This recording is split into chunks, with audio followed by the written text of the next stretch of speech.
Assalamualaikum warahmatullahi wabarakatuh. Selamat pagi anak-anakku sekalian, khususnya kelas 8. Pagi ini kita akan mempelajari materi khususnya pelajaran SKI. Untuk mengawali pelajaran ini, Ibu cek dulu kalian semua hadir. Nanti di classroom Ibu cek kamu hadir atau tidak. Tapi mudah-mudahan kalian semua ada di rumah dan tetap stay, karena kita akan memulai pelajaran Darling. Baiklah anak-anakku sekalian, sebelum kita memulai pelajaran SKI, marilah sama-sama kita berdoa dengan diawali dengan membaca basmalah. Bismillahirrahmanirrahim. Materi SKI ini sebelum kita lanjut pada materinya, yaitu tentang sejarah berdirinya Daulah Abbasiyah, maka kita harus lihat dulu kompetensi dasar atau KD-nya. KD-nya 3.1 menganalisis sejarah berdirinya Daulah Abbasiyah. KD 4.1 menyusun peristiwa-peristiwa penting dari proses berdirinya Daulah Abbasiyah. Sedangkan IPK dan indikator yang harus kita cari nanti, khususnya kalian semua kelas 8, meresumenya tidak lepas pada IPK yang pertama. 1. Mengidentifikasi sejarah berdirinya Daulah Abbasiyah.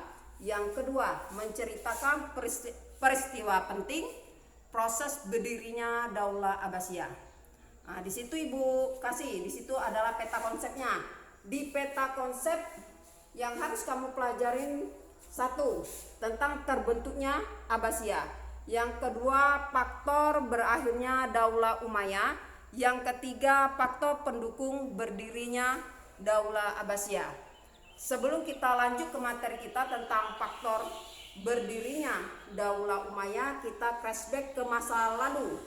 Karena kita ketahui Bani Umayyah itu hebatnya 90 tahun dia berkuasa, dari tahun 660 sampai 750.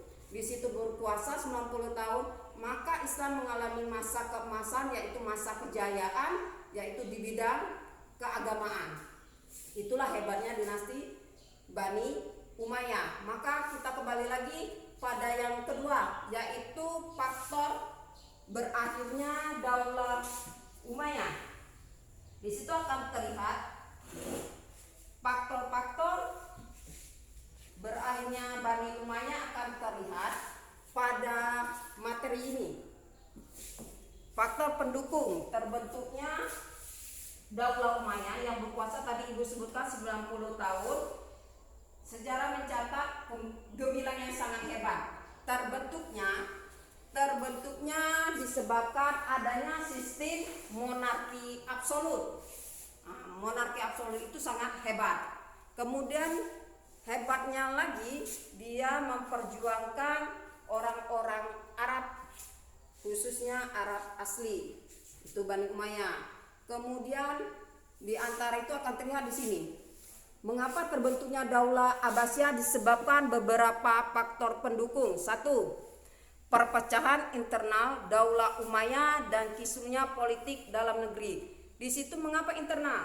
Ternyata ada beberapa keluarga yang tidak setuju dengan kekuasaan antar anggota keluarga itu sendiri. Yang kedua, munculnya perlawanan terhadap pemerintah Daulah Umayyah. Nah, di situ kita kunci. Kok tahu-tahu ada lagi pertengkaran antara orang-orang Bani Umayyah? Ternyata dari keturunan Ali bin Abi Thalib tidak setuju kepimpinan Bani Umayyah diperintah oleh keturunan Bani Umayyah, khususnya Muawiyah bin Abi Sufyan.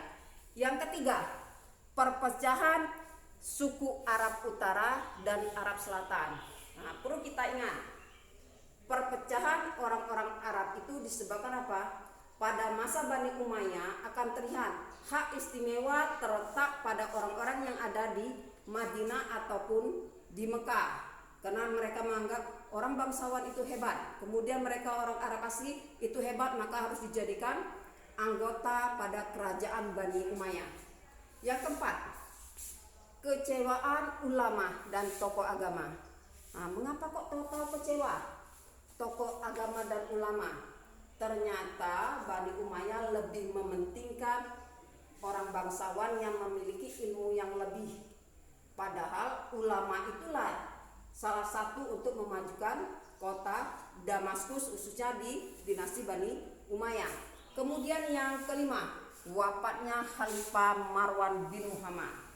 Nah, diketahui Marwan Muhammad wafat.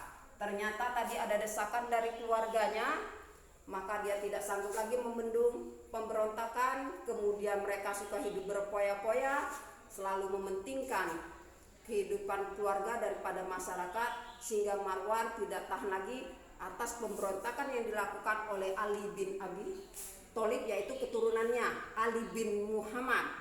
Nah, Ali bin Muhammad memberontak, kemudian dibantu lagi Ali bin Muhammad, kemudian dibantu lagi sama Abu Abbas As-Saffah, kemudian yang ketiga dibantu lagi Abu Ja'far Al-Mansur. Dari 4 tokoh propagandis inilah yang membuat Marwan akhirnya menghilang dari kota Damaskus. Dia pergi ke daerah Mesir yang lainnya. Tapi perginya tahu apa dia?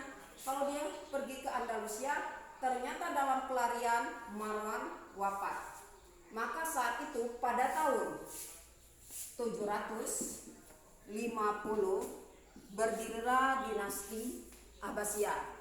Namun kepemimpinan dari 4 propagandis itu yang ditunjuk adalah Abu Abbas As-Saffah, karena dia tokoh yang paling hebat yang bisa memberantas orang-orang yang memiliki sifat monarki absolut.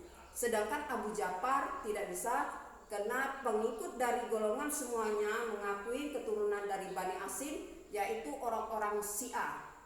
Dari itu maka tahun 750 Masehi terbentuklah Daulah Bani Abbasiyah. Mungkin sedikit saja yang bisa Ibu jelaskan dari indikator yang wajib kamu kerjakan. Maka setiap kamu secara pribadi harus melakukan resume atau ringkasan tentang berdirinya Daulah Abbasiyah. Maka Ibu kasih beberapa menit, kemudian nanti tugas harus dikirimkan sama Ibu melalui Classroom. Mungkin demikianlah pembahasan kita hari ini tentang sejarah berdirinya Daulah Abbasiyah. Ibu akhirin. Sebelum Ibu akhirin, Ibu ingatkan lagi, lupa Ibu. Di sini ada silsilah keluarga Bani Abbasiyah, itu untuk materi yang akan datang. Maka poin yang besar nanti kita lihat lagi 4 khalifah yang terkenal. 1 Abu Abbas As-Saffah, 2 Abu Ja'far Al-Mansur, 3 Harun Ar-Rasyid, 4 Al-Amin. Itu untuk tugas yang berikutnya. Mungkin untuk pertanyaan silakan kalian nanti melayangkan pertanyaan lewat Classroom. Ibu akhirin. Assalamualaikum warahmatullahi wabarakatuh.